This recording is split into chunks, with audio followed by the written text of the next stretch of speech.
Bismillahirrahmanirrahim. Assalamualaikum warahmatullahi wabarakatuh. Perkenalkan, nama saya Abdurrahman Sekundan Musakim dan nama kelompok saya Hendra Kristanto. Kali ini kami akan mempresentasikan dasar dari routing. Apa sih routing itu? Pengertian routing. Routing adalah suatu protokol yang digunakan untuk mendapatkan rute dari satu jaringan ke jaringan yang lain. Rute ini disebut dengan route atau informasi route.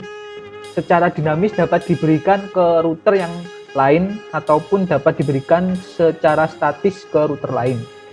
Router disebut sebagai perangkat jaringan yang cerdas karena selain memiliki CPU dan memori juga mampu menentukan jalur mana yang harus paket data lewati untuk menghubungkan beberapa jaringan komputer berbeda. Dengan proses routing ini, paket data bisa keluar serta masuk jaringan lainnya dengan bebas, namun masih dalam aturan yang sudah ditetapkan. Perbedaan routing dinamis dan statis. Yang pertama, routing statis. Routing statis atau static routing adalah sebuah proses setting router jaringan menggunakan tabel routing yang dilakukan secara langsung saat melakukan konfigurasi. Jika ada perubahan, maka administrator jaringan harus melakukan setting ulang pada jaringan.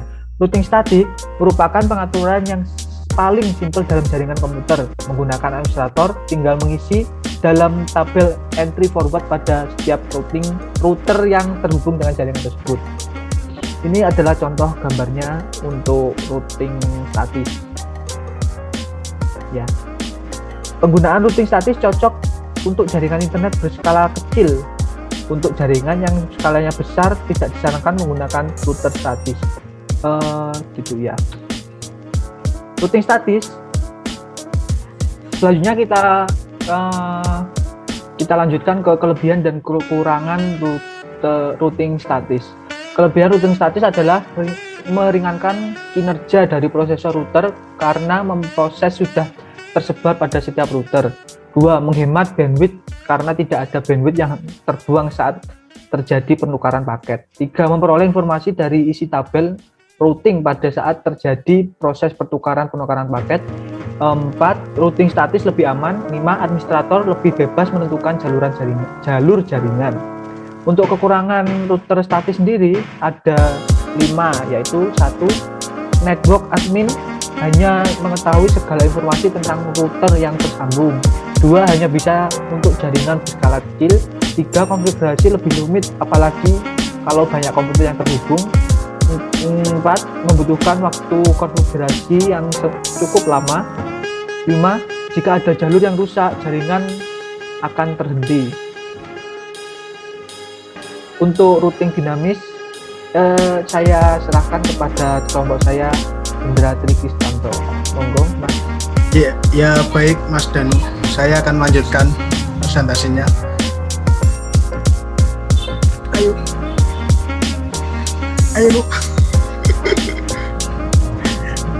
Routing dinamis adalah routing yang memiliki kemampuan untuk membuat tabel routing secara otomatis berdasarkan lalu lintas jaringan dan router yang terhubung.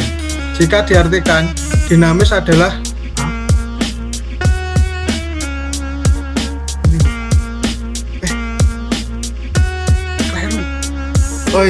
dinamis adalah berubah-ubah, jadi IP address selalu berubah sewaktu-waktu. Routing dinamis ini dikembalikan dari routing statis yang semuanya harus dilakukan secara manual. Protokol routing akan mengatur router secara otomatis sehingga bisa berkomunikasi satu dengan lainnya dengan saling memberikan informasi antar router. Lanjut.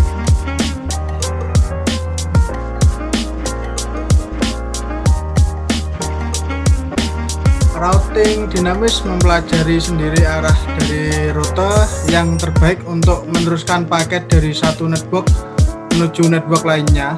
Administrator tidak bisa menentukan rute mana yang harus dilewati, melainkan semuanya sudah secara otomatis berjalan.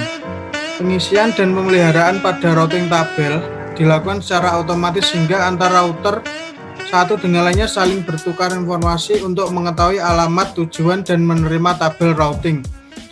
Ada beberapa macam routing dinamis yang perlu Anda ketahui. Yang pertama RIP atau Routing Informasi Protokol. Yang kedua IGRP, Internal Gateway Routing Protocol. Yang ketiga OSPF, Open Short Path First. Yang keempat BGP, Border Gateway Protocol. Dan lanjut.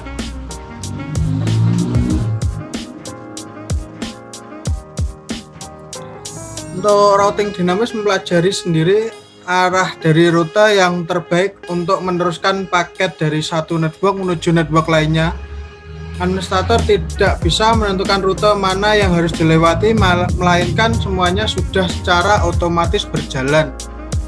Pengisian dan pemeliharaan pada routing tabel dilakukan secara otomatis sehingga antar router satu dengan lainnya saling bertukaran informasi untuk mengetahui alamat tujuan dan menerima tabel routing.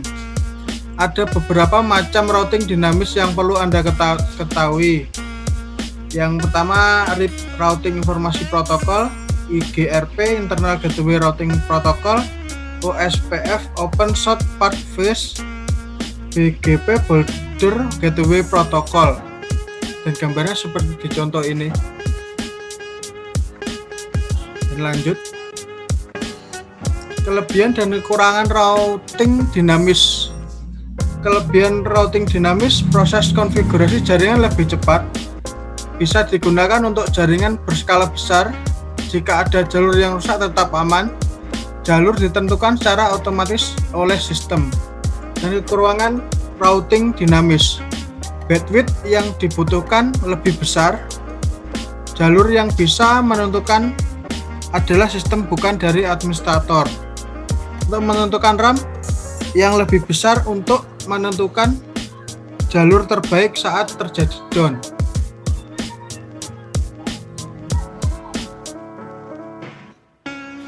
Bang, terima kasih. Kan dari presentasi kami yang bisa saya sampaikan dan Mas Tri sampaikan. Sekian. Wassalamualaikum Assalamualaikum warahmatullahi wabarakatuh. wabarakatuh.